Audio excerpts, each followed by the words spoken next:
Halo, assalamualaikum warahmatullahi wabarakatuh. Sahabat kirimin aja di mana saja. Kita jumpa lagi kali ini di ngulik bisnis hybrid yang pertama.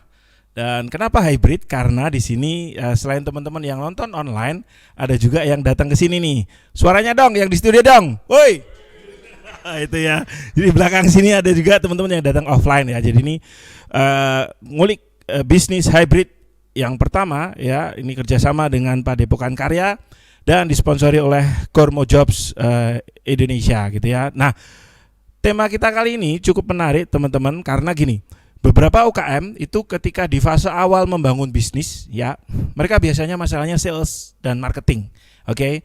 Dan beberapa nih usernya kirimin aja juga ketika mereka sudah selesai dengan masalah sales and marketing gitu, mereka muncul masalah selanjutnya yaitu operation dan tim. Nah, tamu kita malam hari ini ada dua yang spesial ya. Yang pertama nanti dari Kormo Jobs. Jadi teman-teman yang belum tahu Kormo Jobs, ini aplikasi pencari kerja dari Google. Oke. Ya, itu akan membantu banget nanti teman-teman ketika mau mencari tim. Oke. Yang kedua nanti adalah Pak Heri Sudrajat ya. Beliau HR dari dulunya former HR dari Coca-Cola Amatil Indonesia, kemudian pernah di Dunhill, pernah di Lucky Strike juga gitu ya. Pengalamannya luar biasa dan beliau mendirikan Korsam 18, itu konsultan human capital ya. Nanti beliau akan sharing di sini tentang bagaimana kita bisa meningkatkan engagement tim kita.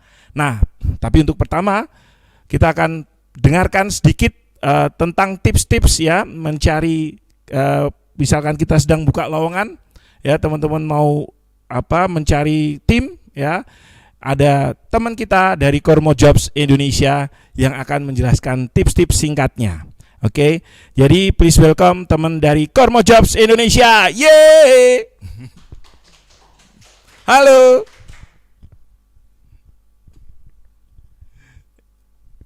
Silakan dari Kormo Jobs memperkenalkan tentang bagaimana sih Kormo Jobs ini bisa membantu teman-teman UKM Indonesia ya ketika mulai fase pembentukan tim dan seterusnya.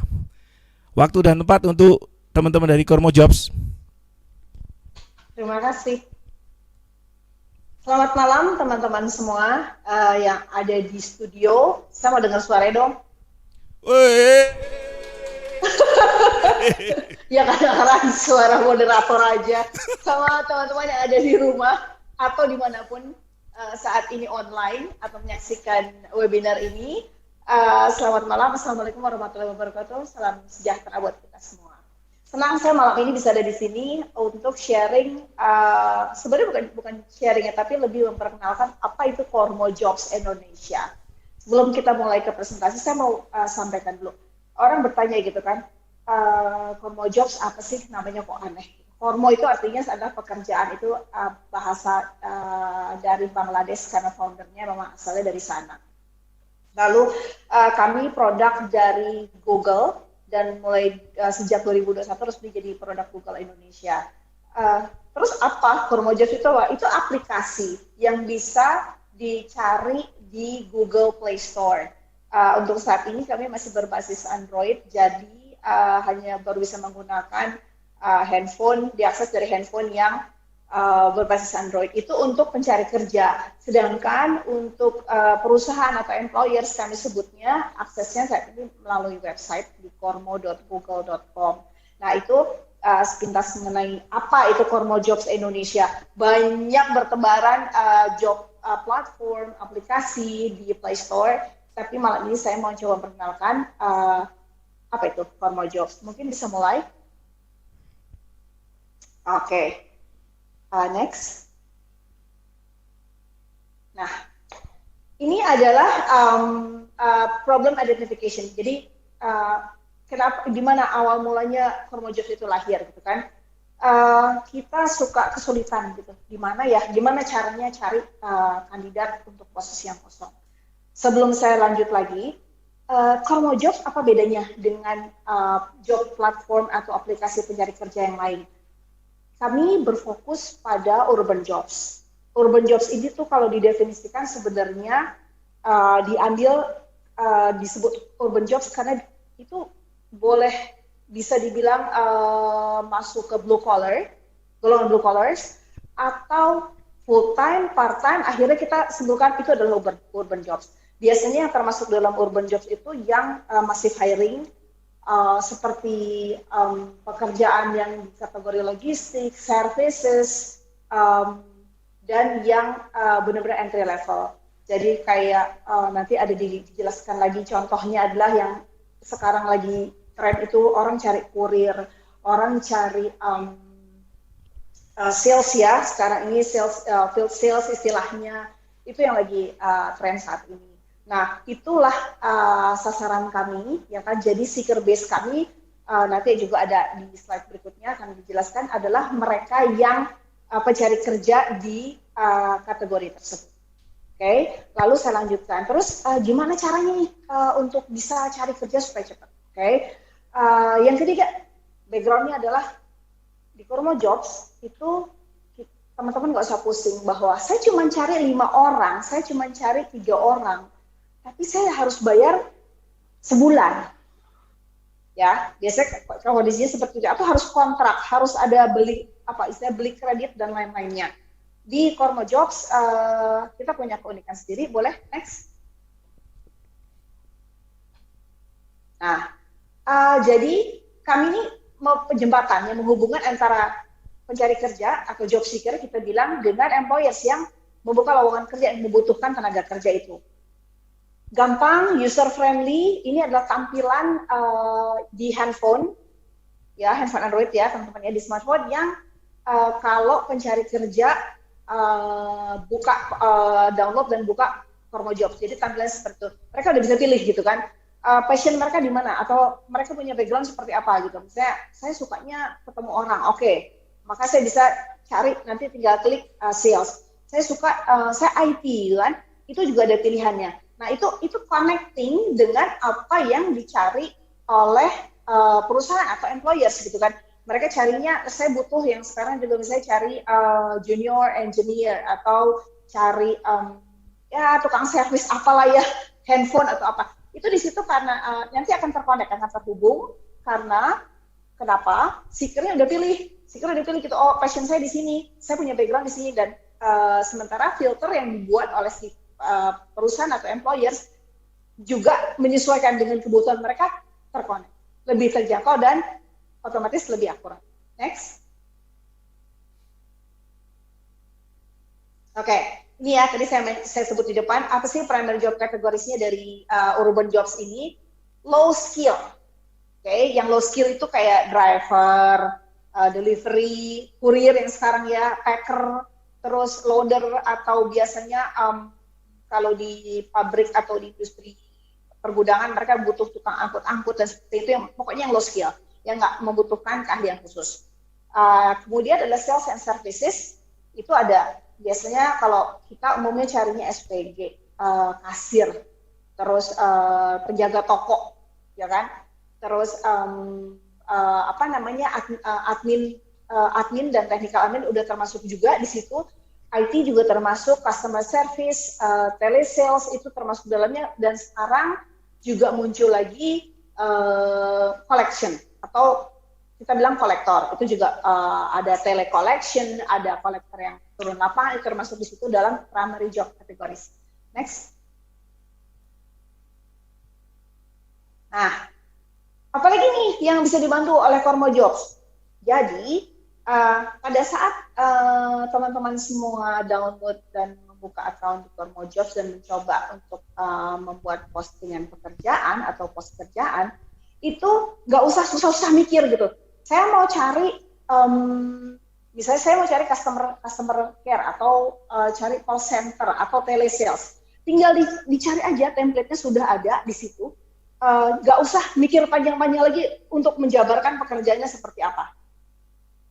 Pertanyaannya, kalau saya mau bikin sendiri gimana? Bisa. Juga di luar template itu ada opsi bahwa teman-teman bisa membuat sendiri. Kalau misalnya job template-nya udah oke, udah setuju saya mau pakai gitu, tapi ada yang mau saya tambahin, itu bisa diedit juga. Oke, jadi simple, membantu banget teman-teman boleh daripada kadang kan ya itu kayak bikin satu job post itu kayak mengarang atau bikin sama dengan kita membuat iklan. Gimana caranya si pencari kerja ini tertarik dan mau melamar? Gampangnya kayak gitu. Nah, kita bantu nih dengan job template yang udah disiapkan. Kalau misalnya kurang berkenan, silahkan buat sendiri, nggak ada masalah juga. Kalau misalnya job template ini mau ditambahkan, diedit juga bisa. Oke, cepat dan nggak pakai ribet seperti itu. Next. Nah, apalagi sih yang beda dari Kormo? Kormo membantu teman-teman semua dengan memberikan atau memberikan bantuan untuk milihin deh, kalau bahasa gampang, memilihkan kandidat yang sesuai dengan memberikan label recommended di samping nama dari pelamar kerja tersebut. Apa itu recommended label? Nah, recommended label ini cara kerjanya adalah yang dibuat oleh sistem kami. Jadi pada saat teman-teman pengusaha ini buat iklan dan mengisi ada namanya kita bilang formal jobs manager, itu akan ada pertanyaan-pertanyaan. Pertanyaan tersebut adalah sebenarnya filter, oke, yang dibuat memang untuk membantu menyesuaikan kebutuhan dari teman-teman semua. Misalnya pengalaman kerjanya berapa tahun, pendidikannya apa, sampai dengan jarak tempat tinggal dan lain-lain ada. Nah, lalu sistem akan bekerja melalui filter yang dibuat oleh teman-teman semua dan muncullah label rekomendasi. Saya nggak butuh nih, misalnya saya nggak butuh label rekomendasi. Terus kalau yang di luar label rekomendasi ini gimana? Recommended kandidat ini gimana? Oh, itu bebas, gitu kan? Jadi dari semua database pelamar yang masuk ke lowongan pekerjaan yang teman-teman buat, itu menjadi data bank Anda. Jadi teman-teman bisa lihat, pilih saja sendiri. Oh enggak, saya recommended label ini kayaknya nggak sesuai gitu. Dan itu nanti ada CV yang bisa di-download juga selain profile. Profilnya singkat. Untuk lebih detailnya memang sebaiknya mendownload CV tersebut. Oke, jadi kualifikasi ini dibuat berdasarkan filter yang dibuat oleh teman-teman pengusaha sendiri. Oke, next. Nah, ada location specific candidates ini. Tadi di salah satu filter itu juga ada pilihan yang dalam radius berapa kilometer pelamar yang diharapkan akan melamar pekerjaan tersebut. Misalnya karena pekerjaannya security yang 24 jam atau shiftnya 24 jam gitu. Jadi nggak mau yang rumahnya jauh-jauh gitu, karena ada emergensi harus bisa datang. Itu bisa diatur, misalnya 10 kilo, 20 kilometer. Kalau misalnya, oh enggak, saya bebas kok, saya sediain mes atau orang dari mana aja, asal requirement-nya masuk dengan keinginan teman-teman, ya bebas, itu juga bisa dilepas gitu. Itu nanti juga ikut terbantu di filter untuk recommended candidates atau yang label hijau tadi. Jadi itu salah satu fitur yang kami buat untuk membantu teman-teman. Oke, next. Nah, ini kita ngomong harga nih sekarang nih ya. Udah ngomong feature, udah ngomong kayak job template, gampang. Nah, pasti mahal, ya kan? Feature-nya katanya ada ini pasti mahal. Enggak. Saya ulangin lagi, Kormo charging teman-teman employers atau pengusaha enggak pakai kontrak atau tidak ada ikatan. Oke, nggak ada kayak misalnya tadi saya ulangin lagi ya, saya cuma butuh 3 gitu, tapi kenapa saya harus bayar setahun, saya harus bayar sebulan? Nggak di Kormo. Jadi teman-teman bisa buat job post atau iklan sesuai dengan kebutuhannya dan nggak ada harus ikatan kontrak gitu kan. Jadi dibayar ya sesuai dengan kebutuhan, nggak perlu pusing, oke? Dan harganya nggak mahal. Next. Kok langsung sini ya, oke. Jadi nggak mahalnya saya kasih ilustrasi gini deh. Jadi kalau di Kormo itu, oke, ini boleh di skip. Ini dia menunjukkan berapa jumlah employers. Nanti dulu balik lagi ke yang tadi. Balik lagi ke yang tadi. Ya, oke. Contohnya adalah begini. Harga yang kami tawarkan itu ada 2 harga, ada yang 45.000 dan 75.000. Untuk yang 45.000 itu untuk yang sales dan low skill tadi, sementara kalau yang 75.000 untuk yang pekerjaan yang membutuhkan skill lebih tinggi. Oke. Nah, caranya gimana? Caranya adalah misalnya saya butuh 3 orang salesman. Oke, saya butuh salesman untuk 3 posisi yang harus diisi. Oke, 3 orang. Maka yang teman-teman bayarkan kepada Kormo cuma 3 dikali 45.000 itu tadi. Udah. Terus dapat apa? Ya, tentunya dapat pelamar ya. Pelamar plus bantuan ada yang namanya tadi recommended candidates atau yang diberi label hijau recommended seperti tadi. Jadi nggak ada misalnya sebulan pasang iklan bayarnya segini. Atau enggak, kalau mau misalnya ini unlimited bayar segini. Enggak, ya udah bayar sesuai kebutuhan. Saya butuhnya cuma 5. Oke, saya butuhnya 5, bayarnya berapa? Bayarnya cuma 2. Loh kok bisa? Karena Kormo memberikan gratis 3 untuk teman-teman yang baru membuka akun di Kormo Jobs. Jadi bisa mencoba kalau mau coba. Oke. Nah, jadi tadi saya bilang tadi nggak ada ikatan apa-apa gitu, sesuai kebutuhan. Jadi 5, kalau saya ngomong 5 gratisnya 3, bayarnya cuma 2. Oke, kalau saya mesti saya butuh 10, ya 10 dikurang 3 aja, 7 aja yang dibayar seperti itu. Ya, dan nanti dari tim account managers kami juga biasanya dia akan bisa berdiskusi lebih lanjut lagi. Jika teman-teman ada yang berkenan untuk mencoba, silakan. Dan Kormo Jobs itu bisa diakses di kormo.google.com. Nanti akan saya share lebih lanjut lagi. Oke, next kita bisa lanjutin. Oke, ini cuma overview aja siapa sih yang sudah menggunakan Kormo. Oke, jadi ada 750 lebih hiring employers yang sudah bergabung dengan Kormo. Salah satunya ada Smart Friend, Home Credit, kawan lama, dan lain-lain. Lalu setiap bulannya ada 8.000 pekerjaan, lebih kurang job post ya. Dan kalau namanya job seeker kita udah lebih, itu kan hundreds of thousands, sebenarnya sekarang udah lebih, mungkin udah menyentuh millions ya, base seeker kami. Oke, lanjut. Nah, saya mau share sedikit aja deh. Ini kayaknya nggak beraturan ya. Boleh next? Oke, ini adalah profile seeker dari Kormo Jobs atau pencari kerja. Mereka apa? Terbesar 55% kalau saya boleh bilang itu biasanya dari lulusan SMA dan SMK. Oke, disusul kemudian sarjana juga banyak ternyata ya. Dan ada yang master juga ada gitu, dari 34% itu ya nggak banyak, mungkin sekitar 3%-nya itu ada yang S2. Sisanya adalah diploma atau mereka yang pemegang sertifikat khusus. Ini dari edukasinya. Oke, next. Nah, ada di mana aja Kormo? Kormo hadir di lebih dari 80 lokasi di Indonesia. Nah, di sini adalah menunjukkan di mana basis seeker terbesar, tentunya di Jakarta atau Jabodetabek. Ya, disusul dengan Bandung dan Surabaya, baru kota-kota lainnya di Jawa Tengah dan di luar Pulau Jawa Bali. Memang saat ini kami strong, kami kuat di Jawa dan Bali. Oke, next. Oke, boleh kembali ke atas. Saya mau tunjukin profile seeker yang tadi juga. Ini agak nggak beraturan, maaf ya. Lagi. Oke, nah ini kami juga melakukan penelitian bahwa profile seeker kita di Indonesia khususnya untuk perbandingan pria dan wanita itu lumayan baik dibanding dengan kami ada di 3 negara saat ini, 3 market di Bangladesh dan India. Indonesia lumayan bagus untuk kesetaraan kali ya kalau saya boleh bilang ya, bahwa female di kita tuh lumayan tinggi, ada 32%.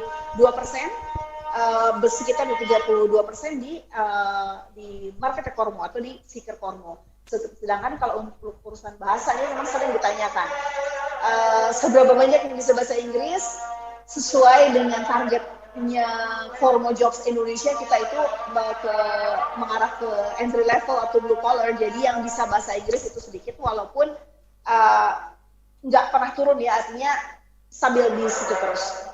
Oke, kita bisa lanjut lagi, next, langsung ke bawah. Ya, ini adalah salah satu contoh ya, employer setia lah kalau kami bilang.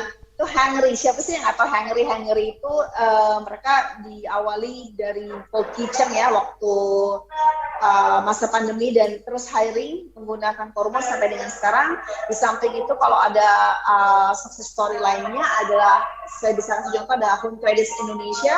Home Credits Indonesia itu yang aktif banget melakukan walk-in interview secara virtual dengan bantuan Kormo Jobs dan mereka sudah hiring lebih dari 100 sampai saat ini dan banyak lagi.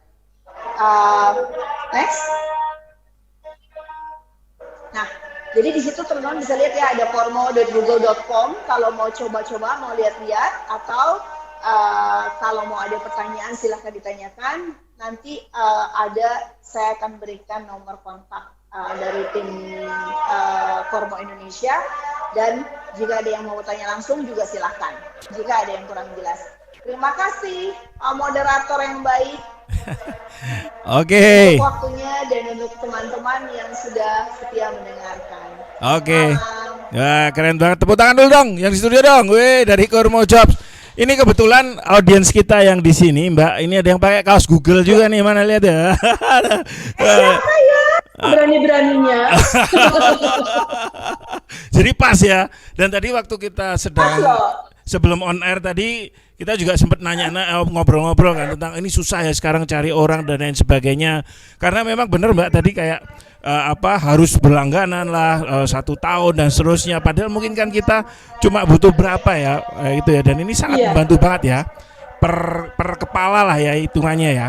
Betul, per kepala. Jadi berapa yang dibutuhkan? Bisa butuhnya cuma 3 ya udah bayarnya butuhnya 5. Ya udah bayar aja 5. Padahal nggak 5 loh. Ada diskon lagi 3 kalau untuk first time usernya ya. Ada diskon. Asik. Dan memang ini kan levelnya kan juga ada beberapa level ya. Jadi lebih memudahkan juga kan. Karena kan kebanyakan kalau yang di toko sebelah itu kan dia agak head ya. Levelnya kan head ya. Jadi kayak kalau yang level kayak tadi let's say kayak Hungry tadi kan butuh yang ya eksekutor lebih banyak kan. Iya. Gitu. Dan sudah difilter tadi Mbak ya? Ya sudah difilter. Jadi kalau mau cari yang level eksekutif, manajer ke atas, ya udah deh, bukan di tempat kita. Bukan nggak bisa loh ya Mas ya, bisa. Tapi nanti hasilnya mungkin nggak sesuai dengan ekspektasi karena kan seeker base kita kayak tadi dilihat emang masih ada yang S2, ada yang sarjana gitu. Tapi cuma sedikit gitu dan mereka juga pasti yang masih entry level juga kayak gitu. Jadi bukan nggak bisa, bukan nggak boleh. Ya silakan, tapi nanti hasilnya takutnya mengecewakan pakai HP gitu ya. Oke. Berarti memang konsentrasinya kan di situ ya. Ya, betul. Siap. Dan ini nanti kalau 2022 rencana gimana nih? Karena ini ada yang nonton juga kayaknya dari luar Jawa Bali juga nih. Dari Sumatera ada yang nonton nih. Nah, itu kira-kira sampai nggak 2022 sampai Sumatera nanti? Sebenarnya sekarang pun sudah ada Palembang, Medan yang paling sering cari ya. Oke. Batam juga udah mulai dan Padang gitu. Jadi kita kan nggak mungkin nahan ya. Oh nggak bisa, jangan cari sana gitu. Pasti kami bantu dan apa yang kami lakukan gitu. Ada beberapa support yang dari Kormo Jobs lakukan adalah kami istilahnya kami promote jobsnya dengan hot jobs ya. Jadi kalau yang dari luar itu dari kota-kota yang di luar Jawa ya kan, itu kami bantu promote lewat aplikasi hot jobs kita bilang. Yang kedua juga kami bantu promote dengan afiliasi sosial media kami. Jadi kita nggak udah diem-diem nggak duduk manis gitu aja Mas. Oke. Kan kasihan gitu ya. Ya. Artinya Kormo Jobs juga aktif ya, ikut mencarikan gitu ya. Ya, kita punya komunitas juga dan kita sebar di komunitas itu. Jadi segala cara kita jalankan supaya benar-benar memenuhi bisa membantu kebutuhan si employer tersebut. Asik, keren banget cari pegawai lebih mudah lewat Kormo Jobs gitu ya. Makasih tentu dong. Iya, oke. Dan tentunya ini disupport ini Kormo Jobs sekali lagi teman-teman ini dari Google. Jadi ya pasti database-nya ya kita udah tahu lah ya. Lebih banyak dan ini sudah mbahnya aplikasi ya kan Google ya. Jadi teman-teman jangan khawatir. Cobain aja teman-teman sekarang teman-teman coba aja daftar aja dulu. Ini tadi yang di sini juga kayaknya udah daftar ya Mas Saman ya. Udah daftar beberapa ya. Nanti daftar aja dulu, silakan dicoba. Ada pertanyaan nggak nih untuk Kormo Jobs dulu nih? Ada yang mau tanyakan nggak? Penasaran? Kayaknya langsung pengen nyobain ini Mbak. Ya. Boleh. Ya. Pokoknya gini, jadi kan tadi kan ada masuk aja di kormo.google.com. Oke.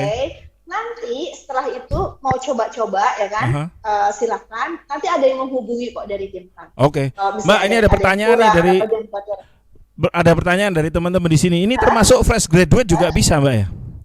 Bisa. Jadi ada juga yang cari kayak intern, itu ada yang cari magang ya, atau MT juga banyak yang cari juga. Jadi fresh graduate bisa.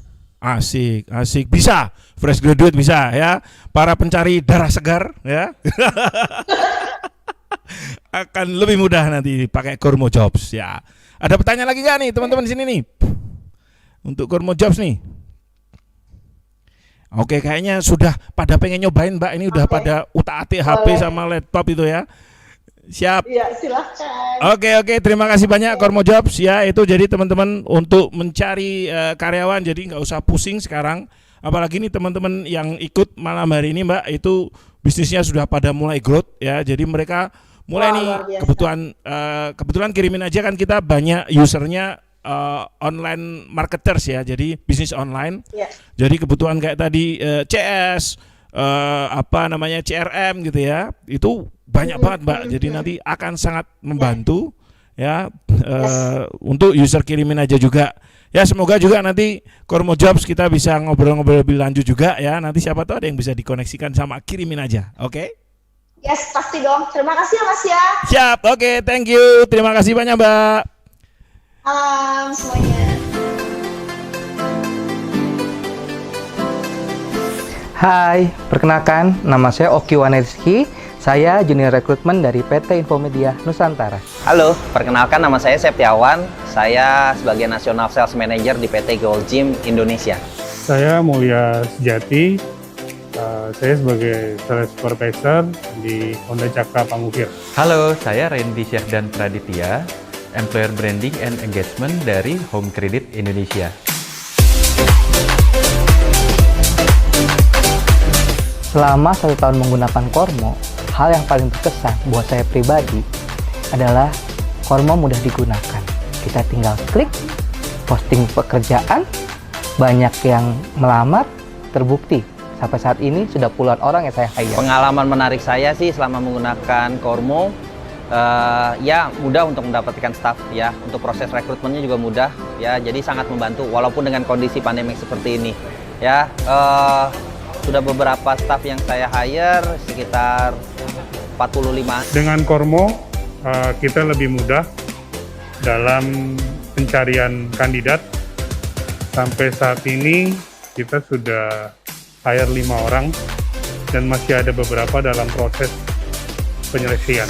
Pengalaman saya dan tim menggunakan platform Kormo Job sangat membantu sekali ya dalam proses perekrutan, khususnya area-area di luar Jakarta dengan spesifik skill yang memang kami butuhkan.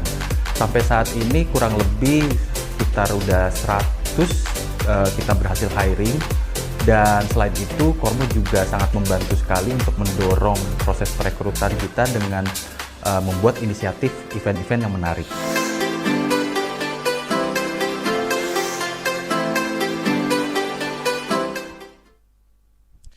Nah, oke teman-teman, itu tadi dari Kormo Jobs ya. Jadi seru banget teman-teman, bisa langsung pakai. Nah, kalau kita ngomong managing team ya, managing team itu ada 3 proses besar. Yang pertama adalah input. Nah, tadi udah diwakili lah sedikit oleh Kormo Jobs ya tentang input nih, bagaimana kita hiring karyawan jadi lebih mudah. Lalu ada proses, ada output. Nah, di proses ini teman-teman, ini yang menarik nih, karena ini yang mungkin teman-teman UKM ketika mengawali bisnisnya nggak kepikiran ada proses yang harus dibangun di situ ya. Dan tamu kita yang kedua ya, ini kita akan ngomongin tentang engagement team, pengalamannya luar biasa di perusahaan multinasional. Nanti teman-teman akan belajar apa sih rahasianya perusahaan-perusahaan korporat itu membangun engagement teamnya ya, yang teman-teman UKM nggak tahu. Oke, jadi kita sambut bareng-bareng Pak Heri Sudrajat. Tepuk tangan dong. Woi.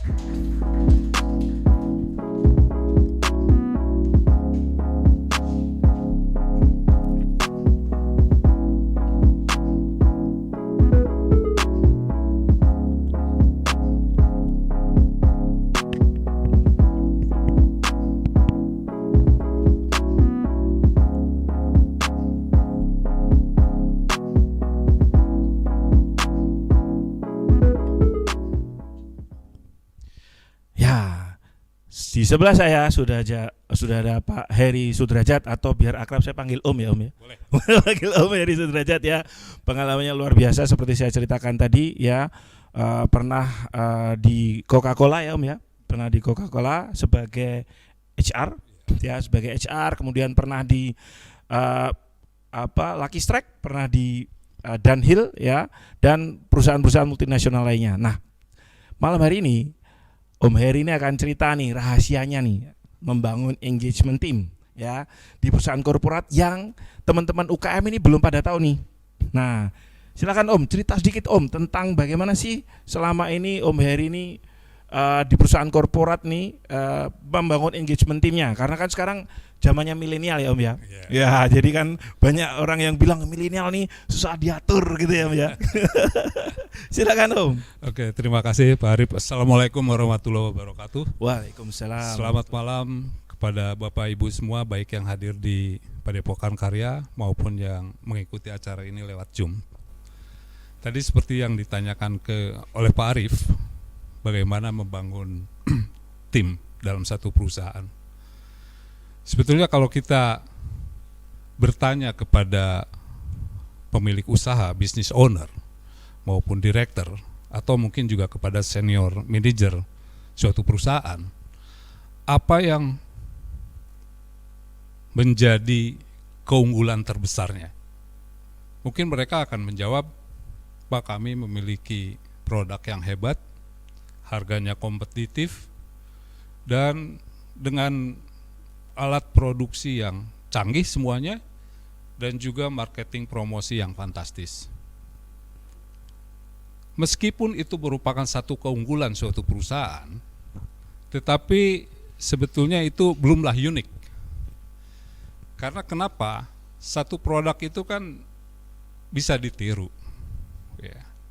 Harga juga bisa di-adjust, disesuaikan gitu ya. Lalu alat-alat produksi yang canggih bisa dibeli juga. Bahkan marketing promosi itu bisa di-copy juga. Satu-satunya yang membuat unik suatu perusahaan itu adalah people, karyawan. Karena karyawan itu merupakan lifeblood, ya, sumber kehidupan suatu perusahaan. Perusahaan apapun itu, baik kecil, menengah maupun besar. Namun kadang ya, masalah engagement, masalah motivasi karyawan ini sering terabaikan oleh manajemen. Ya, di sini tantangan yang terbesar sebetulnya untuk perusahaan. Karena apabila kita merekrut karyawan yang salah, itu akan menjadi costly, ya, biaya besar. Dan selain costly juga bisa membuat stres juga lingkungan sekitarnya. Kalau kita berpartner, punya tim tetapi nggak capable, nggak perform gitu, ya bisa bikin stres. Bahkan kesananya mungkin punya potensi untuk konflik juga gitu, ya. Nah, sehingga saya pikir apabila satu perusahaan itu tidak memiliki fungsi yang dedicated untuk melakukan rekrutmen, ada baiknya juga rekrutmennya itu ya melalui seperti tadilah job portal atau Kormo Job gitu ya, yang berpengalaman dan punya spesialisasinya untuk entry level, sehingga itu bisa save money, ya save waktu juga gitu ya. Itu mungkin ya. Oke. Terus itu ketika sudah masuk nih Om. Nah, ini kan beberapa teman-teman kan juga kadangkala kesulitan ya. Ada yang bilang milenial kutu loncat lagi. Nah, itu sebenarnya kalau yang dilakukan Om Heri dulu ya Om ya. Itu ketika di perusahaan-perusahaan korporat tuh ngapain sih Om? Diapain sih tim atau karyawan itu Om? Kan karyawan atau people ini merupakan aset yang paling berharga gitu ya. Sehingga kita harus bisa memahami ya pandangan dan pendapat mereka gitu. Ya, kita tidak bisa manajemen itu jalan berdasarkan keputusannya sendiri, tetapi dia harus betul-betul bisa melihat bagaimana pandangan dan pendapat karyawan.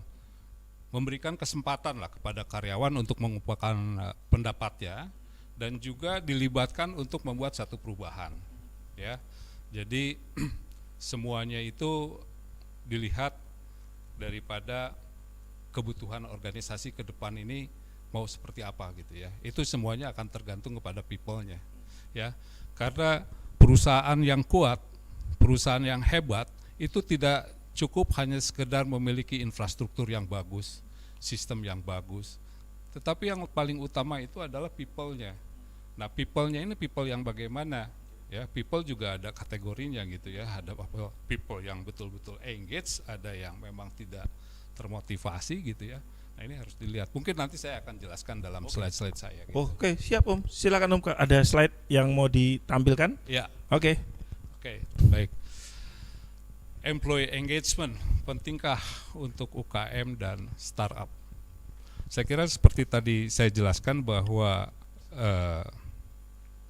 people yang engage, karyawan yang engage itu adalah merupakan sumber kehidupan buat suatu organisasi ya. Nah, cuman masih istilah engagement ini masih belum ada orang yang masih belum familiar lah dengan istilah engagement ini. Apa itu sebetulnya engagement? Mungkin bisa next ya ke slide. Apa itu engagement? Saya akan jelaskan. Apa itu engagement? Lalu aspek apa saja yang mendorong employee itu engage, gitu ya. Lalu bagaimana nilai engagement berdasarkan perbandingan usia? Tadi Mas Arief tanya bagaimana nih sekarang orang-orang milenial nih susah diatur dan lain sebagainya. Kita lihat, kebetulan saya memiliki hasil dari survei yang pernah saya lakukan sendiri, gitu ya. Bagaimana karakter orang-orang yang generasinya beda, gitu ya. Lalu berikutnya seperti apa perilaku engagement itu, ya. Dan kategori employees juga saya akan jelaskan nanti. Lalu engagement ini merupakan strategik. Ya, namanya strategi ini kan itu satu art ya, atau apa namanya, keputusan bagaimana kita win dalam bisnis gitu ya. Itu merupakan strategik. Lalu juga berikutnya keuntungan memiliki karyawan yang engage itu seperti apa saja, dan ditutup nanti mungkin dengan kesimpulan. Mudah-mudahan waktunya cukup dan saya akan langsung saja dengan penjelasan mengenai apa itu engagement. Engagement mungkin kalau di bahasa Indonesia kan itu keterlibatan. Jadi employee engagement itu adalah keterlibatan karyawan ya. Kalau next. Kalau kita lihat satu definisi, saya di sini ambil satu definisi dari DDI ya. Engagement itu adalah keadaan di mana seseorang merasa senang dan yakin bahwa apa yang mereka lakukan itu bernilai untuk pribadi dan perusahaan. Juga keadaan di mana karyawan komit pada seseorang atau sesuatu dalam organisasi, dan di mana berdasarkan komitmen tersebut akan terlihat berapa lama mereka akan menetap di perusahaan. Nah, kita sebetulnya definisi ini banyak sekali gitu ya. Cuma kalau disederhanakan, engagement itu adalah kombinasi antara pemikiran yang rasional, emosi, niat, dan perilaku yang dibutuhkan untuk meningkatkan kinerja dan produktivitas. Ya. Nah, engagement ini lebih utama sebetulnya dari satisfaction, kepuasan. Ya. Kalau kita lihat employee yang merasa puas di tempat kerja, dia akan stay, dia akan menetap di tempat kerjanya, dan dia akan bekerja dengan baik. Ya. Nah, kalau employee yang engage, dia akan berkontribusi dan dia akan berusaha keras untuk menghasilkan yang terbaik. Ya. Jadi dalam konteks bisnis itu engagement lebih utama daripada kepuasan, ya, daripada satisfaction. Dulu Hewitt, salah satu konsultan kelas dunia ya, dia melakukan satu penelitian ya didasarkan pada konsep kepuasan. Ya. Jadi seberapa banyak karyawan yang puas di tempat kerjanya. Ya. Dari hasil survei tersebut terdapat sedikit korelasi antara kepuasan dengan kinerja bisnis. Ya. Mungkin saja dalam satu perusahaan itu sebagian besar karyawannya merasa puas, tetapi tidak menciptakan nilai, bahkan mungkin merusak nilai itu sendiri. Ya kita bisa lihatlah apa contoh-contoh yang real ya di seputar kita ya, misalnya entah itu di BUMN atau di perusahaan, banyak mereka yang memiliki fasilitas bagus dengan kompensasi gaji yang bagus, tapi tidak Mereka puas menghasilkan dengan fasilitas, tapi kinerjanya enggak. kinerjanya. Oke. Jadi next. Sebetulnya untuk membuat karyawan happy, karyawan senang, itu relatif lebih mudah. Ya. Tetapi jauh lebih sulit untuk melibatkan hati, pikiran mereka supaya memiliki antusiasme. Ya, dan berusaha keras untuk mencapai hasil yang baik. Ya, dalam mempertahankan kinerja bisnis yang ada. Ya, kita buat karyawan happy ya promosikan ya, naikkan kenaikan gajinya. gaji yang ini gitu ya, itu mudah, tapi apakah itu menciptakan nilai gitu. Bahkan bisa jadi bisa mempengaruhi peersnya yang lain ya, lingkungannya yang lain. Ya. Jadi engagement itu sebetulnya engagement itu sulit untuk diukur, ya, sulit untuk diukur. Engagement dia beyond satisfaction berarti Iya, ya. Iya, Karena ada dampak di situ ya. ada dampak di situ ya. Oke. Nah, kalau kita lihat di slide ini ya, untuk membuat seorang karyawan engage, ya, ini ada key driversnya atau ada aspek yang bisa mempengaruhi karyawan itu engage. Di sini ada 6 key drivers ya, atau aspek ya. Ada recognition, life balance, work opportunity, leadership, dan culture. Ya. Nah, engagement itu sulit untuk diukur, tetapi ini merupakan titik sentral di dalam membantu memahami pandangan dan pendapat karyawan. Ya, di dalam mengelola bisnis yang tepat sasaran. Ya. Nah, sehingga kita harus mengukur ya tiap-tiap aspek ini. Ya. Nah, bagaimana cara mengukurnya itu? Ya, pengalaman yang saya lakukan itu, ini dari 6 aspek ini ditranslate ke dalam bentuk pernyataan-pernyataan. Ya, pernyataan-pernyataan untuk ditanyakan kepada karyawan, ya, sehingga nanti dari situ kita akan mendapatkan gambaran. Sebagai contoh di sini, leadership, ya, leadership pemimpin yang jujur dan terbuka, ya. Nah, ditanyakan, ini setuju apa tidak pada karyawan, setuju apa tidak, gitu ya. Dan itu sebetulnya ada skala poinnya, ya. Kan kalau kita tanya setuju sama agak setuju sama sangat setuju kan beda ya, bobotnya beda. Pakai skala itu. Pakai skala. Ya. Nah, kita buat pernyataan-pernyataan, ya, dan kita tanyakan kepada semua karyawan. Dari situ kita bisa melihat ya level mereka.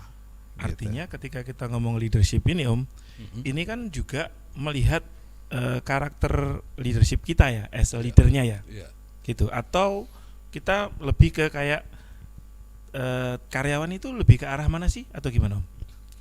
Ya, jadi karyawan itu kan dia akan melihat line manajernya atau leadernya ya. Ya, dia ada karyawan yang memang nyaman dengan leadershipnya atasannya atau kurang nyaman, ya itu nanti bisa dilihat ya, dari hasil pernyataan pendapatnya mereka melalui jajak pendapat survei ya, untuk mereka. Itu kita sebut employee engagement survey lah. Employee engagement Ya. survey. Ya, jadi inilah aspek-aspek yang membuat karyawan itu engage, ya. Oke, next. Nah,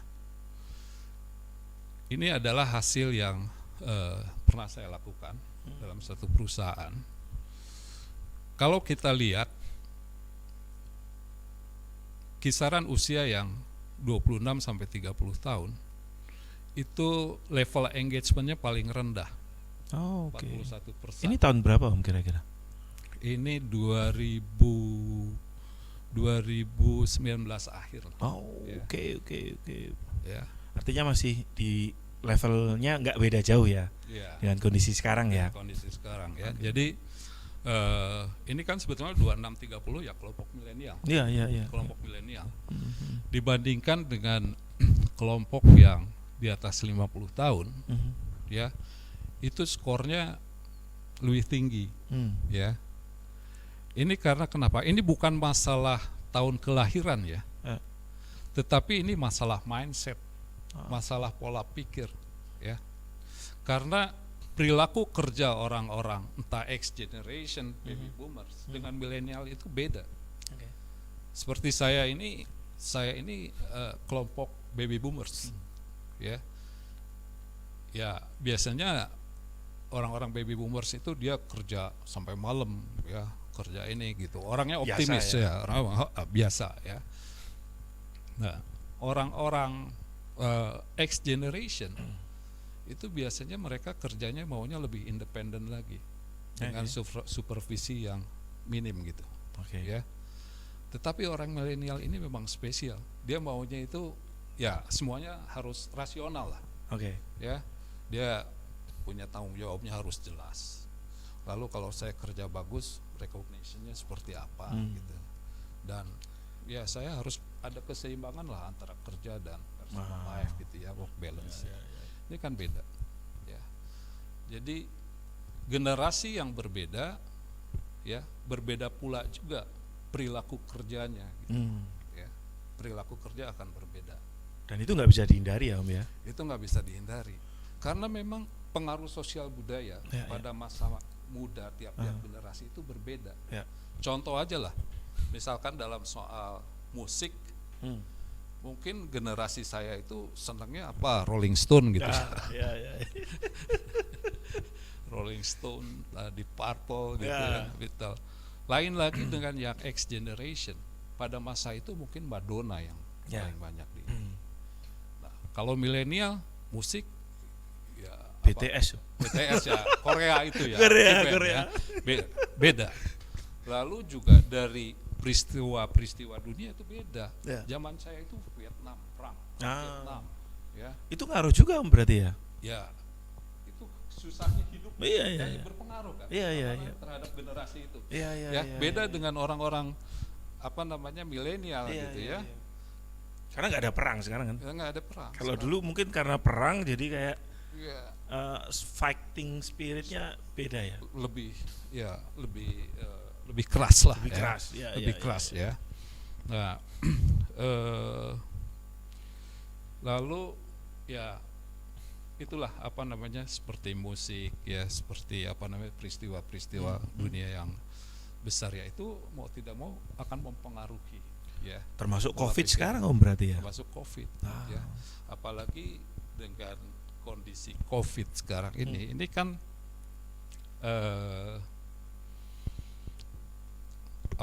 akibat pembatasan pandemi ini, COVID ini ya. Ini kan cara kerja itu harus ditata ulang lagi gitu. Oleh semua perusahaan karena beda. Betul. Ya kan? Semuanya sekarang mengarah kepada transformasi digital ya. Lalu mekanisme penerapan komunikasi dan kolaborasinya juga harus diperkuat ya dengan kondisi sekarang pandemi ini. Dan yang paling berat itu adalah bagian HR-nya atau SDM-nya, dia harus membangun budaya yang tidak biasa ini. Ini satu tantangan sebetulnya. Ya, seperti itu kali ya. Oke, ini untuk perbedaan usia, perbedaan generasi ya.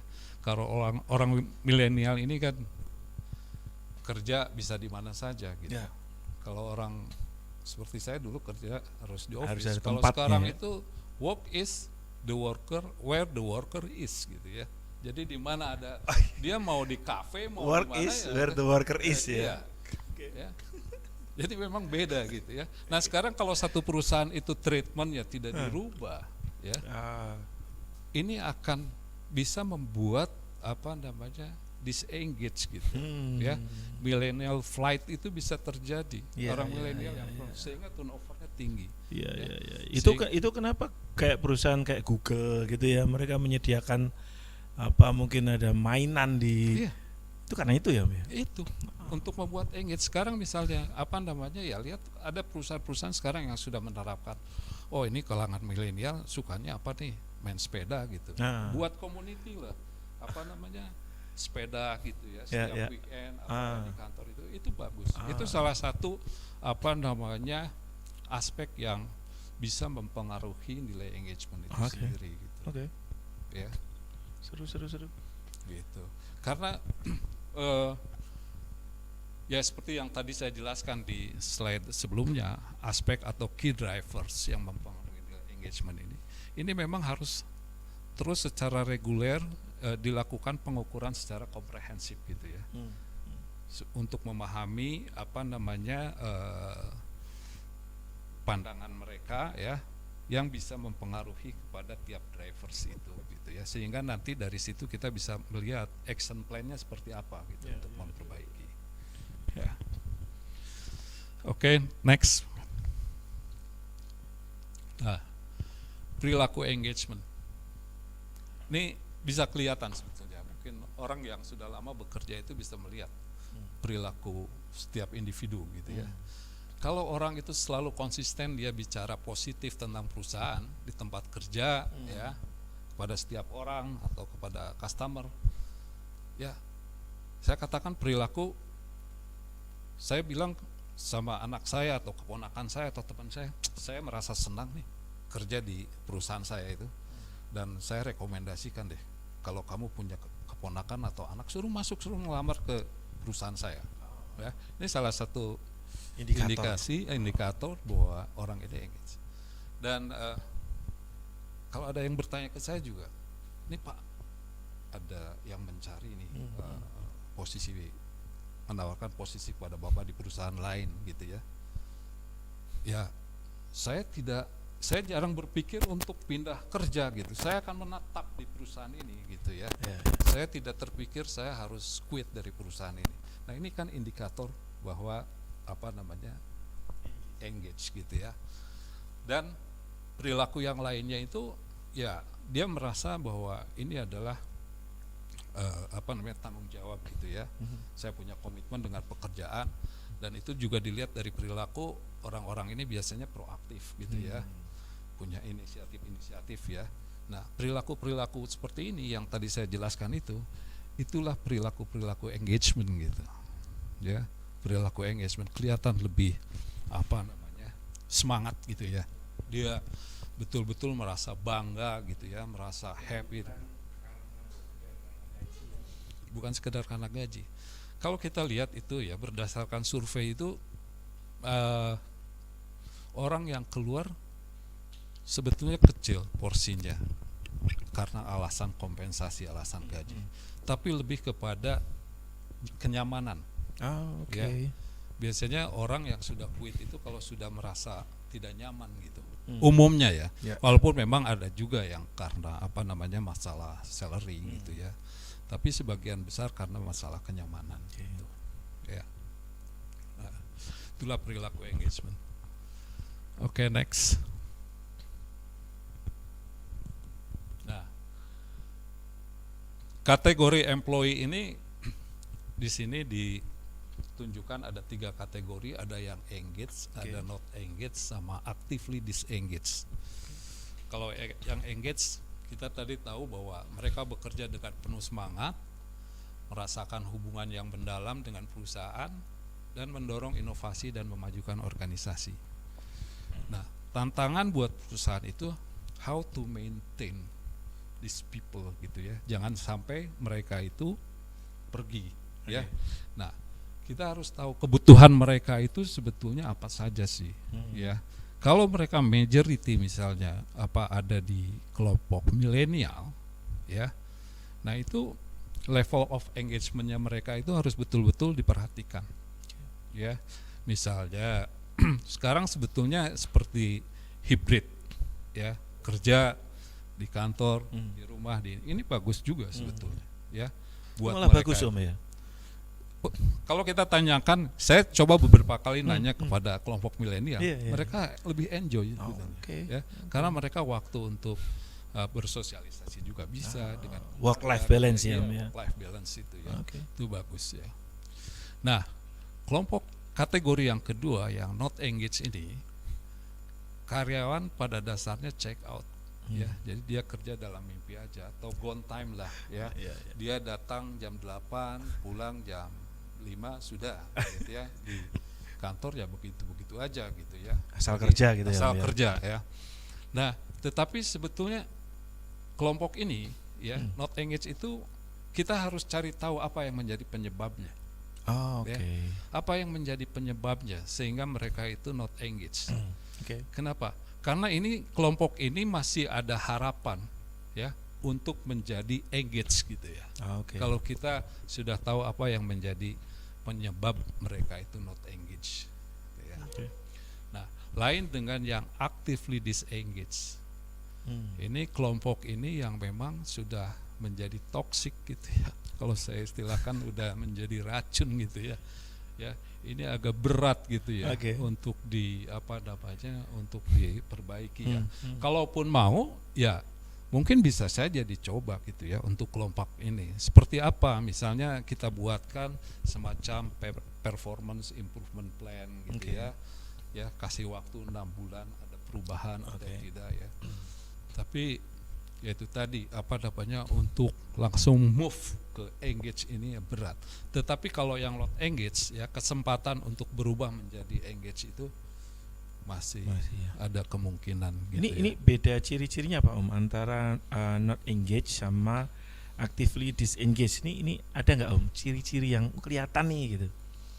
Ya, kalau yang actively disengage ini ya boleh dibilang kadang kalau bahasa saya itu mungkin troublemaker ya dalam satu perusahaan itu ya. Jadi saya sering bikin onar gitu ya. Ya, dia kadang suka ya menjelekkan perusahaan, selalu bikin susah lah, baik Birca atau yang lainnya gitu ya. Jelek-jelekin gitu ya. Kadang indisipliner juga gitu ya, nggak disiplin gitu, lain. Kalau yang not engaged ini kan dia nggak kelihatan, dia datang biasa gitu ya. Masuk jam 8, pulang jam 5 gitu ya. Pokoknya kerja di kantor gitu. Cuman chatting, browsing atau apa gitu ya.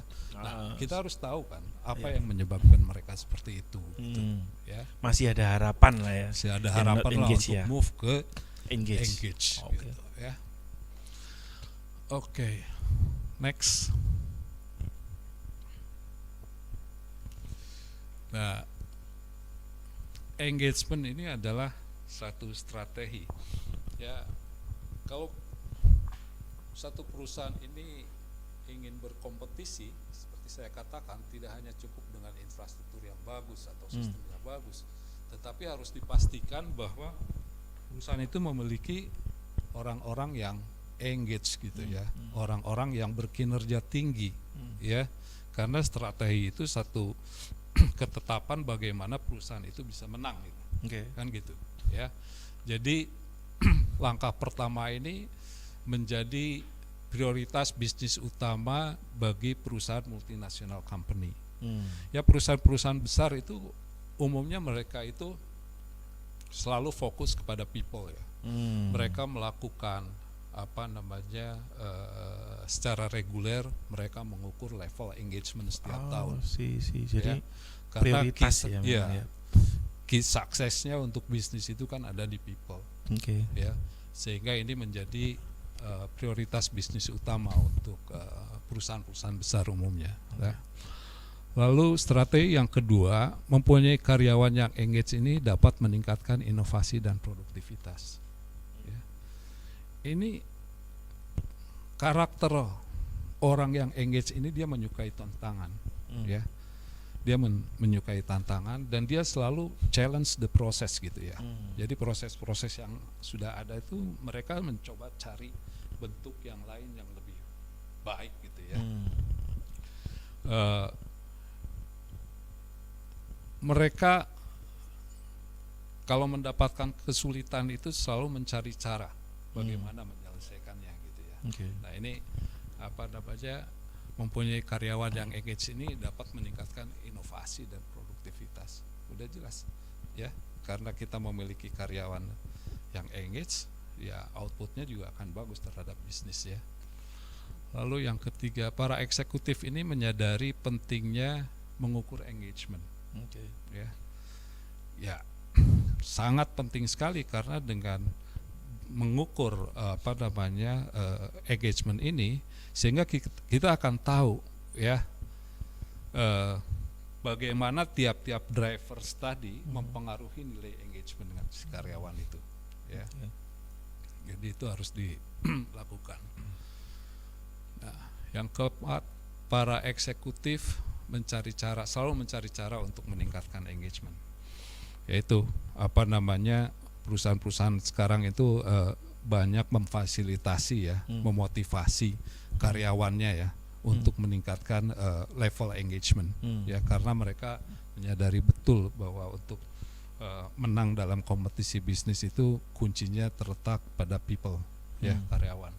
Jadi engagement ini merupakan salah satu strategi ya untuk bisa berkompetisi ya, sekarang maupun yang akan datang. Jadi tidak hanya tergantung kepada infrastruktur dan sistem, tetapi the most important thing adalah people-nya ya, people yang engage gitu. Karena ini menarik Om, yang step 1 ini menjadi prioritas bisnis utama ya, karena teman-teman UKM itu kayaknya prioritas utama biasanya ya itu sales gitu kan. Ini menarik ya, tapi kalau bisnis kita memang mau sustain, mau panjang gitu ya, memang harus jadi prioritas utama Om ya. Prioritas utama, karena saya katakan bahwa untuk menjadi nomor 1 perusahaan, untuk menjadi nomor 1 ya, maka dia harus sistemnya juga nomor 1, infrastruktur nomor 1, people-nya juga harus nomor 1 ya. Terutama people gitu ya, terutama people-nya juga ya harus nomor 1. Jadi high qualified people gitu ya. Jadi enggak kalau kita ingin berkompetisi ya, ke depan itu semakin kompleks, semakin sulit ya. Bisnis semuanya serba cepat sekarang ya, sehingga diperlukan orang-orang yang engage gitu ya. Oke, next Om. Oke, next. Nah, apa saja keuntungan memiliki karyawan yang engage ya? Itu lebih baik dan termotivasi ya. Orang-orang, individu-individu yang ada dalam perusahaan itu dia akan lebih nyaman, lebih baik. Karena kenapa? Memiliki karyawan yang engage ya, bisnis performance-nya juga akan bagus. Bisnis performance-nya bagus, ya otomatis kesejahteraan karyawannya juga akan bagus ya, sehingga dia akan lebih baik dan termotivasi ya. Membentuk lingkungan kerja yang produktif, iya, karena teamwork-nya juga akan bagus ya. Mereka akan respect each other gitu ya. Mereka tahu bahwa one team one goals gitu ya. Dia tahu bahwa business goals-nya itu ke sana gitu ya. Semuanya terarah ke sana ya. Lalu mendorong pertumbuhan bisnis. Iya, ya. Karena employee yang engage itu menghasilkan customer yang engage juga gitu. Ya. Employee yang engage menghasilkan Customer yang engage juga kan. Customer yang engage larinya ke high brand value. Itu catat tuh penting teman-teman ya. High brand value menghasilkan corporate performance-nya jadi bagus. Ya. Ya benar juga ya Om ya, kalau kita masuk ke sebuah perusahaan lihat karyawannya ogah-ogahan, kita malas juga ke situ ya. Ya. Karena korelasinya kuat antara employee engagement dengan corporate performance itu. Ya. Jadi mendorong pertumbuhan bisnis kalau keuntungannya untuk memiliki karyawan yang engage ya. Nah, sekarang menjadikan karyawan sebagai duta perusahaan. Ya, setiap karyawan itu dia akan memprotek dan mempromot company-nya ya. Membela gitu. Iya, reputasi company ya. Dia akan selalu mempromosikan dan memprotek company ya. Menciptakan loyal customer. Ya, itu repeat order Ya, ya. terus ya, karena customernya Sudah engage, nyaman juga. sudah nyaman gitu ya. Tapi kalau misalnya perusahaan itu apa namanya, karyawan turnovernya tinggi ya, lalu kurang begitu antusias, kurang semangat, itu kan mempengaruhi ya loyal customer ya. Jadi Om tadi kan sebagai duta perusahaan nih ya, karyawan sebagai duta perusahaan, apa bisa dibilang kalau misalkan karyawan kita nih, misalkan nih kan sekarang zamannya sosial media ya Om ya, itu jarang upload ke sosmednya, itu berarti tanda-tanda dia mungkin bisa jadi nggak engage juga. possible Ya. ya. Karena nggak ada kebanggaan di situ ya. Iya. Ya. Aku kerja di mana nggak perlu lah, malu gitu Iya. kan. Kan tadi saya katakan bahwa indikator orang yang perilaku engage itu, dia merasa senang kalau diberi kesempatan berbicara mengenai perusahaannya. Ya. Itu teman-teman. Jadi apa namanya, saya akan bilang, anak kamu nanti kerja di perusahaan saya aja lah, ya, perusahaan saya bagus, Ya. lingkungannya nyaman, ya, kompensasinya juga cukup kompetitif gitu ya, dan karir untuk opportunity-nya juga untuk karir bagus gitu ya, lebih fair, lebih transparan. Nah itu kan perilaku orang-orang yang engage. Kalau saya sering misalnya posting di medsos gitu mengenai perusahaan saya, berarti saya bangga dengan perusahaan itu ya. Ya. Bisa dicek tuh teman-teman seberapa sering timnya posting gitu ya. Ya, gitu, kebanggaan. Gitu Kebanggaan. ya. Siap. Oke, jadi terus berikutnya lagi menurunkan turnover ya. Ya, tentu kalau karyawan sudah nyaman, sudah engage itu seperti tadi, dia akan stay ya, dia akan menetap di perusahaan itu. Ya. Jadi buat company juga bisa mengurangi cost gitu ya. Mengurangi cost. Jadi low cost high value. Mengurangi cost karena nggak harus rekrutmen lagi. Rekrutmen bukan cost. Kalau tadi apa namanya, ada costnya ya, ada fee-nya untuk ini, tapi masalah waktu. Ya, waktu juga ya. Lalu masalah pekerjaan. Selama itu kosong, posisi itu kan terbebankan pada Orang lain ya. yang lain. Iya. Ini kan membuat, Ini jadi cost juga ya. Nah, ini yang jarang teman-teman perhati ini. Iya. Ya. Itu harus dilihat. Jadi bukan cuma ketika hiring ya Om ya. Iya. Ketika posisi orang itu nggak ada, itu ya kita buang waktu, kita buang tadi ya, bebannya akhirnya dialihkan ke orang lain yang mungkin harusnya bisa ngerjain yang lain juga ya. Yang lain. Oke. Dan itu akan menciptakan ketidaknyamanan kan. Ya. Ya. Ikut keluar juga nah. Ih. Oke. Ya. Makanya ini keuntungan kita memiliki apa namanya karyawan yang engage ya. Yang engage. Jadi kenapa sih perusahaan-perusahaan seperti perusahaan besar ya, entah itu Yamaha atau apa namanya P&G atau Unilever kok bisa ratusan tahun gitu ya, bisa hebat ya. Ya karena itu mereka kuncinya di people, ya, people yang engage gitu, ya. Oke, next. Nah, mungkin ini slide terakhir ya. Jadi kesimpulannya dari hasil engagement, ya, ini milenial, ya, dan Z ini yang terendah nilai engagementnya. Itu karena tadi saya katakan berbeda generasi, berbeda pula ya perilaku kerjanya gitu, ya, sehingga ini yang harus menjadi apa namanya perhatian dan energinya fokus kepada apa namanya engagement karyawan ya, people. Nah, lalu untuk menaikkan engagement perlu memahami perilaku dan pendapat employees. Iya, supaya bisnis itu tepat sasaran gitu. Kita kan harus bisa memahami pandangan dan pendapatnya mereka. Ya, supaya apa? Supaya bisnis ini dikelola dengan tepat sasaran. Ya. Perusahaan startup dan UKM perlu melihat tingkat engagement. Iya, terlepas itu perusahaan kecil, besar, menengah, ya, harus selalu dilihat, ya. Karena hal memotivasi karyawan, ya, itu kan sebetulnya tidak mahal gitu ya, tetapi impactful buat bisnis gitu ya. Ya, memotivasi kan tidak selalu harus menggunakan memberikan uang gitu Ya. ya. Tapi dengan tepuk punggung saja, well that good job itu kan sudah bagus ya. Ya. Lalu meng-acknowledge employee punya achievement ya. Itu kan juga bagus ya. Oke. Jadi itu akan termotivasi ya. Jadi baik yang di perusahaan besar, menengah maupun kecil, saya kira perlu ya aspek-aspek yang bisa mempengaruhi engagement karyawan itu perlu diperhatikan dan dilakukan ya. Nah, dengan engagement survei ini membantu para pimpinan untuk melihat apakah telah fokus pada hal yang benar ya.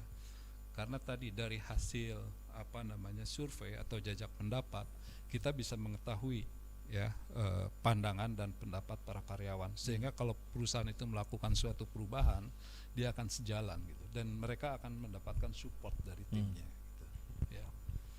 Jadi itu mungkin yang bisa saya berbagi malam ini seputar employee engagement. Oke. Ya. Kalau misalnya ada yang mau ditanyakan ya silahkan. Oke.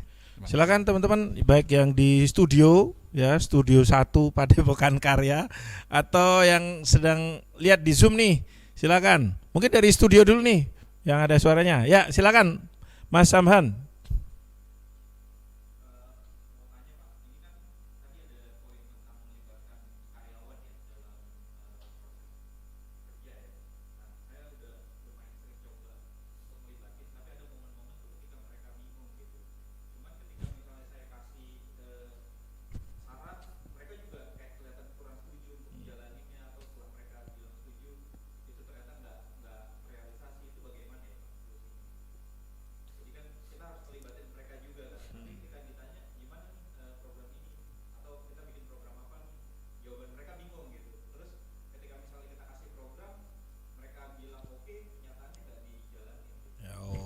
Oke, jadi karyawannya ketika ditanya, yuk kita bikin program apa, artinya pengen melibatkan gitu ya.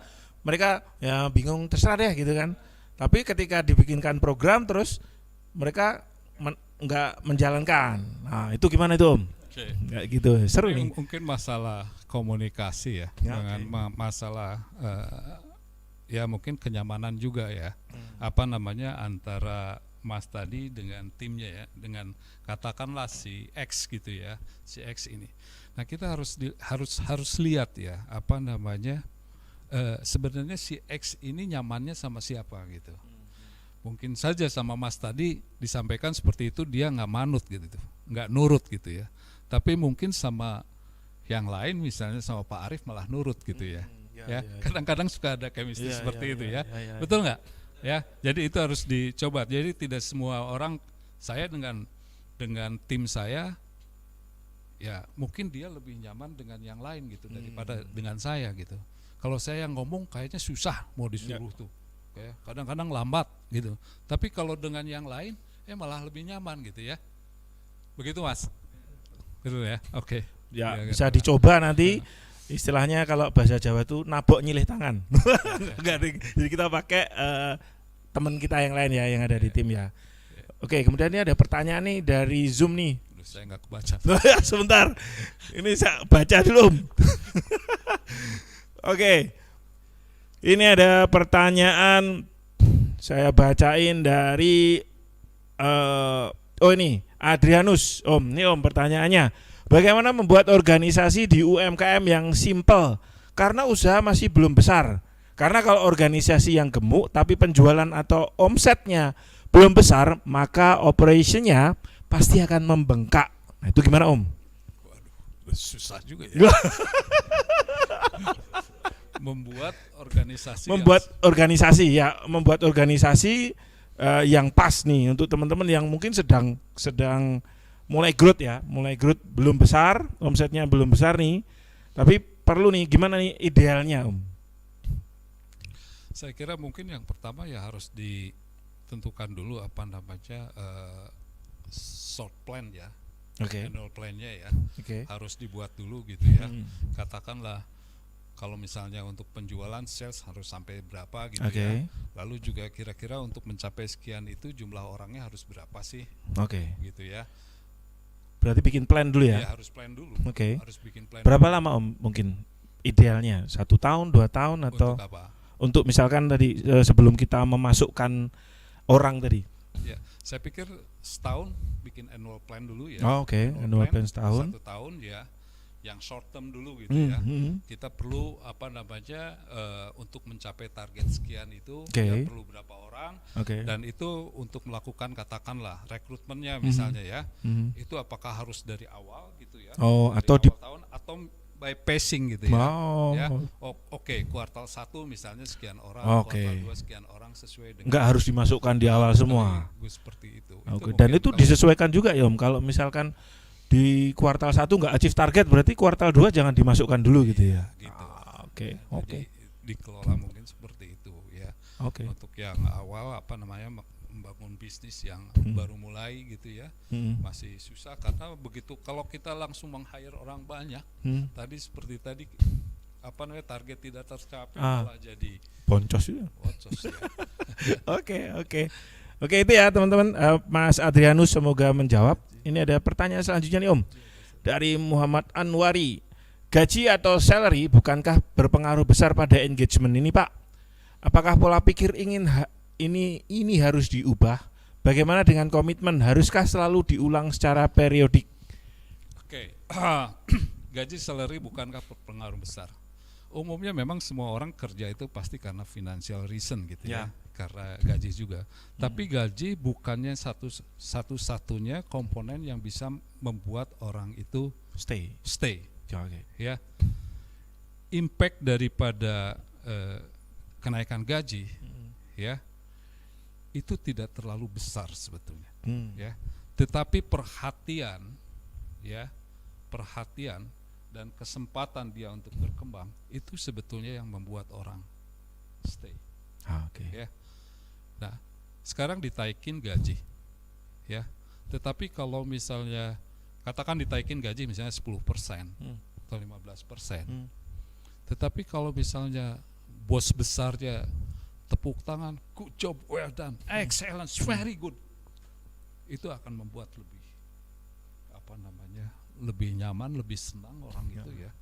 Jadi belum tentu gaji itu kenaikan itu satu-satunya komponen yang bisa mempengaruhi orang stay ya.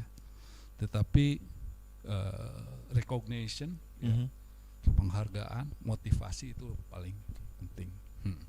Itu. Terus apa lagi tadi tuh pertanyaannya tolong di yang tadi sudah ya? Yang tadi sudah terjawab Om, sudah.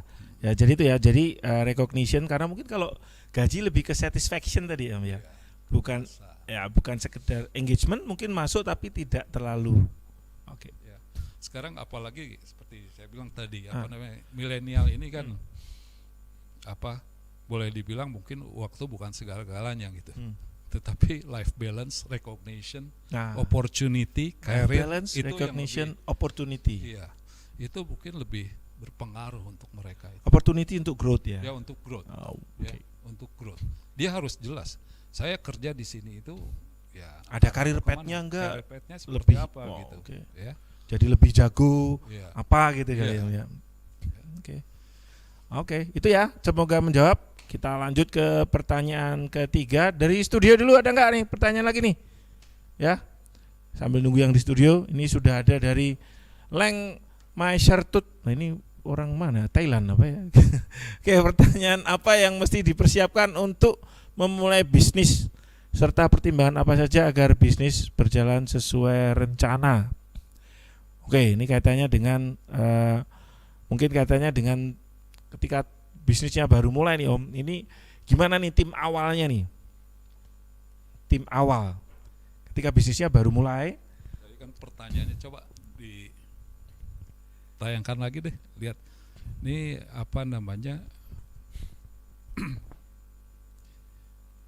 Coba ditayangkan lagi Mas.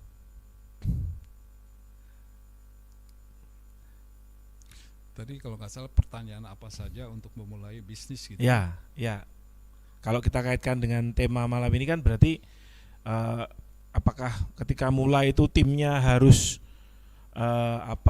yang ideal dulu atau bagaimana? Nah, ini. Mulai startupnya apa saja akan bisnis berjalan. Sebetulnya pertanyaan apa yang harus dipersiapkan untuk memulai bisnis? Ya kalau kaitannya dengan people berarti ya harus dapatkan dulu komitmen, Oke. ya. Komitmen. Komitmen Oke. ya dari orang itu yang betul-betul memang dia mau kerja keras gitu ya. Dia komitmennya sampai sejauh mana gitu. Oke. Ya. Karena ada orang hanya sekedar oke saya butuh pekerjaan ya, saya perlu karena saya banyak pengeluaran dan lain sebagainya. Tapi kan kita belum uji komitmennya dia itu sampai seberapa jauh sih. Oke. Mereka sungguh-sungguh gitu ya, Ya. untuk membangun bisnis secara bersama-sama gitu ya. Oke. Iya nggak oke. sih? Ya, Ya, ya, ya kan? komitmen. Betul, Komitmen. betul. Artinya bukan sekedar asal masukkan orang yang Iya. butuh kerja, tapi kita memang juga lihat dia ada keseriusan enggak nih Iya. ketika masuk ke bisnis kita gitu ya Om ya. Iya. Jadi level komitmennya harus dilihat Oke. ya, level komitmennya harus dilihat. Lalu juga kalau kita mau kerjasama dengan orang atau mau meng-hire orang, kita lihat juga integritasnya gitu. Oke. Ya, integritas, komitmen, tanggung jawab gitu ya. Karena integritas itu penting ya.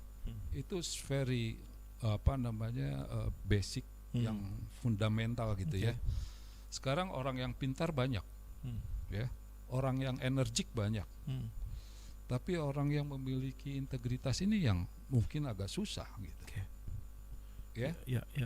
Jadi yang paling utama itu bukan yang pintarnya, bukan yang energiknya, tapi cari orang yang betul-betul memiliki integritas. Integritas. Ya. Oke. Integritas itu yang paling penting. Oke. Kalau komitmen tadi Om, gimana Om caranya menilai? Kan tadi kan kita ngomong kita cari komitmen nih, orang yang komitmen nih. Ketika awal kan kita belum tahu nih Om. Ya. Itu apakah lewat memang by proses atau ada nih tips and triknya di awal nih biar kita bisa lihat orang ini komit nih kayaknya nih. Ya. Itu gimana Om? Ada Itu sebenarnya dari proses pada saat interview gitu ya. Ya bisa ditanyakan achievement dia gitu ya. Oke. Achievement dia itu bagaimana dia komit gitu ya dengan planning atau program yang sudah dia lakukan gitu ya. sebelumnya ya. Sebelumnya gitu ya. Oke. Termasuk lama kerja juga ngaruh. Lamanya kerja juga. Oke. Atau misalkan saya saya punya komitmen dulu bahwa saya harus menjadi manajer tahun sekian gitu ya.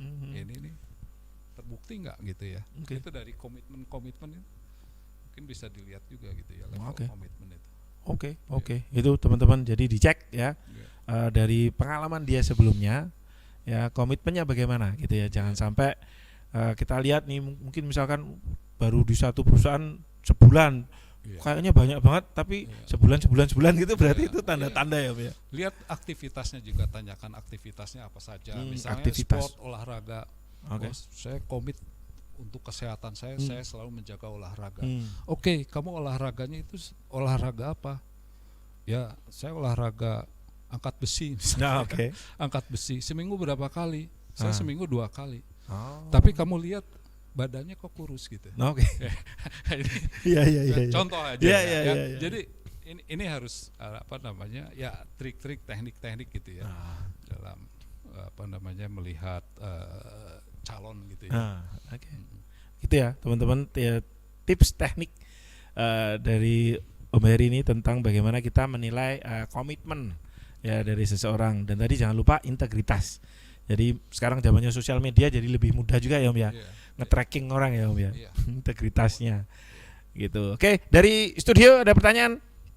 Ada pertanyaan? Silakan Mas Nick mungkin. Silakan. Oke, atau dari Zoom ada link? Minta tolong tim dilihatin dong, ada pertanyaan. Kita baca dulu. Ada beberapa tadi. Tolong dimunculkan.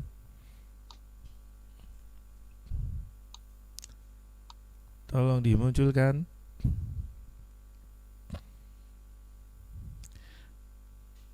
Oke.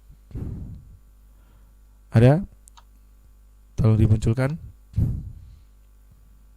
Kalau enggak saya yang nanya nih. Oke, belum? Om, sambil nunggu nih ya, Ya. sambil nunggu. Ini kan pengalaman ya, dikirimin aja ini kan kita startup Om, jadi kayak cepet banget gitu ya.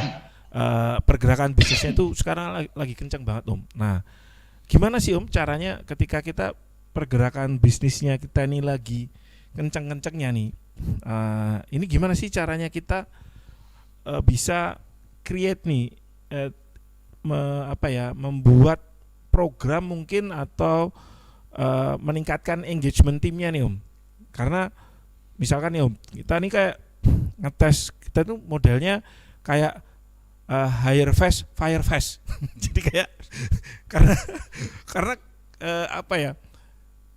kita di teknologi, jadi kayak cepet banget tumbuhnya Om ya. Jadi kalau kita nggak cepet, ya kalah juga. Makanya kemarin beberapa bulan belakangan ini kayak kita rekrut, nggak on target langsung lepas gitu. Nah itu gimana Om kalau yang model kayak gini nih Om? Karena mau nggak mau speed kita sekarang ibaratnya harus secepat ini gitu Om. Ada tipsnya Om? Ya, itu sebetulnya kondisi seperti itu saya pengalaman juga ya. Tempat saya yang lama itu memang dia perform, dia jualan nggak achieve, ya udah selesai gitu ya, cepat-cepatnya.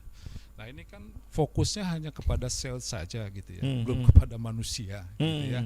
Itu kan hanya untuk short term target aja sebetulnya ya. Tapi itu tanpa disadari sebetulnya tidak memperkuat organisasi gitu.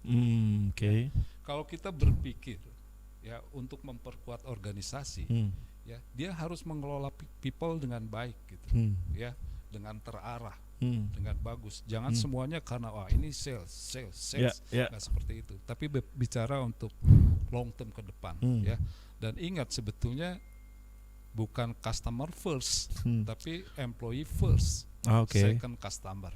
Employee first, second customer. Ya. Jadi ya inilah people dulu gitu ya. Itu dari sisi HR ya. Tapi biasanya kalau orang sales berpikirnya lain. Gitu. Siap. Untuk long term itu perlu.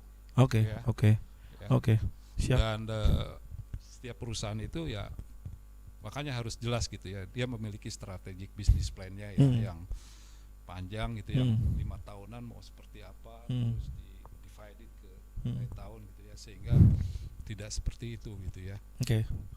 Oke, terima kasih banyak Om. Ini ada pertanyaan terakhir nih dari Mas Aab. Dalam bangun usaha, apa saja yang harus dipersiapkan? Ya, apakah timnya dulu atau produk dulu? Gimana nih Om, menurut Om Heri ini? Tadi saya bilang kan employee first ya. Udah langsung terjawab ya. Employee first ya. Dalam membangun itu ya orangnya siapkan dulu ya. Orangnya orang yang gimana? Orang yang tepat. Ya. Jadi the right people in the right role will be more productive. The right people in the right role will be more productive. Ya kan gitu kuncinya. Jadi kita harus merekrut orang yang tepat di peranannya yang tepat. Gitu. Itu akan lebih produktif. Ya. Nah, tadi kan ditanya mana dulu gitu ya. Ya, timnya dulu dibuat. Ya. Gitu. Timnya dulu dibuat itu ya, Mas Aab. Semoga menjawab ya. Teman-teman dari perbincangan kita malam hari ini ya, mungkin terakhir Om ada sedikit pesan-pesan nih Om untuk teman-teman UKM nih Om sebelum kita tutup gitu ya. Ada pesan-pesan untuk teman-teman UKM nih tentang engagement team Om. Ya. Jadi baik untuk UKM maupun perusahaan menengah besar, saya kira energi kita itu harus fokus pada pemberdayaan sumber daya manusia, ya. Jadi engagement ini perlu diukur, ya, baik untuk perusahaan-perusahaan di UKM ataupun yang kelasnya lebih besar lagi gitu ya. Karena kunci suksesnya, bisnis sukses itu kuncinya itu di people, paling utama di people, ya. Sehingga saran dari saya untuk perusahaan UKM itu ya mulailah fokus tidak hanya ke sales saja tapi juga ke people, bagaimana memberdayakan people itu semaksimal mungkin gitu ya, dan bagaimana supaya level of engagement-nya ya itu tetap termaintain dengan baik gitu ya. Nah, bagaimana caranya? Ya lakukan survei ya, employee engagement survey ya, karena itu akan memberikan gambaran kepada pengusaha ya apa yang menjadi fokus utama dalam bisnisnya itu. Ya. Ini fokus utamanya apa nih ya. Lalu dia juga akan memberikan apa yang menjadi ancaman utamanya ya dari hasil yang dilakukan survei itu akan kelihatan. Oke, itu ya teman-teman. Jadi jadikan engagement itu prioritas utama dan jangan takut untuk melakukan survei ya, supaya kita juga bisa meningkatkan nanti kinerja karyawan dalam perusahaan. Dan terakhir mungkin pengumuman pemenang ya, nanti akan dapat sesi khusus gitu ya dengan Om Heri gitu ya tentang diskusi gitu ya. Nanti waktunya kita atur lagi ya, one on one. Pemenangnya adalah yang hadir di studio Mas Samhan Alvar dari Jualin Laptop. Tepuk tangan dong. Selamat, nanti dapat satu sesi khusus ya dengan Om Heri Sudrajat ya. Oke teman-teman, sudah sampai di penghujung acara di Ngulik Bisnis Hybrid yang pertama nih di Padepokan Karya Kemang. Terima kasih banyak yang sudah menyimak. Terima kasih banyak yang sudah hadir. Tepuk tangan untuk yang sudah hadir dong. Wih, keren banget. Padahal lagi hujan-hujan juga Jakarta dan macet-macetan juga gitu ya. Terima kasih sudah hadir. Nanti kita akan jumpa lagi di Ngulik Bisnis Hybrid berikutnya, dan ngulik bisnis yang reguler nanti juga akan tetap ada. Jadi selalu pastikan teman-teman pantengin channel Telegramnya Kirimin Aja, dan jangan lupa selalu simak gitu ya apa yang ada di Instagramnya Kirim Aja. Terima kasih banyak. Saya Arif Adi Nugroho dari Kirimin Aja dan Om Heri Sudrajat mengucapkan Assalamualaikum warahmatullahi wabarakatuh. Waalaikumsalam warahmatullahi wabarakatuh.